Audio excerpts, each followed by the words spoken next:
Alors le NSA, c'est un club de plongée qui a été créé par une bande de copains qui avaient constaté au cours des années que il y avait besoin de nettoyer le fond du bassin Arcachon. On a vu l'impact humain, donc on a créé cette association-là, qui était à la base un club de plongée, je dirais classique. Et naturellement, on est venu à faire des actions avec le parc naturel marin du bassin d'Arcachon, qui a demandé notre support, notre aide sur des chantiers participatifs, et notamment pour cartographier les prairies de zoster. Donc c'est une plante marine dans laquelle vit l'hippocampe. Et donc naturellement, on a travaillé aussi sur la cartographie et le comptage des hippocampes, qui va être un indice sur l'impact de l'homme et sur la santé du bassin d'Arcachon.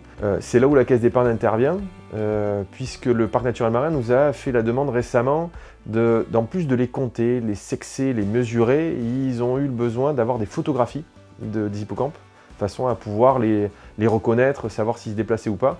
On n'en était pas équipé d'appareils pour ça, donc des appareils photo sous-marins, bonne qualité on va dire ça. Et donc la Caisse d'épargne nous a permis justement de financer ces appareils. Le fait d'intégrer des enfants dans ce projet-là, en fait pour nous c'était tout à fait naturel et c'était même une nécessité, c'est par eux que la suite se fera. On a ramassé des graines de zoostère pour replanter des zoostères pour les hippocampes pour qu'ils vivent plus longtemps et qu'il y en ait plus. Je suis rentré dans cette association parce que justement j'ai trouvé qu'il y avait un côté enseignement sur les jeunes qui était important justement pour leur apprendre à préserver l'environnement, à faire attention à ce qu'ils faisaient, aux conséquences que ça pouvait avoir dans la mer. On a posé avec le port d'Arcachon 3 hôtels à hippocampes, donc des récifs artificiels destinés aux hippocampes, qui marchent, vu qu'on a des pensionnaires fixes dessus.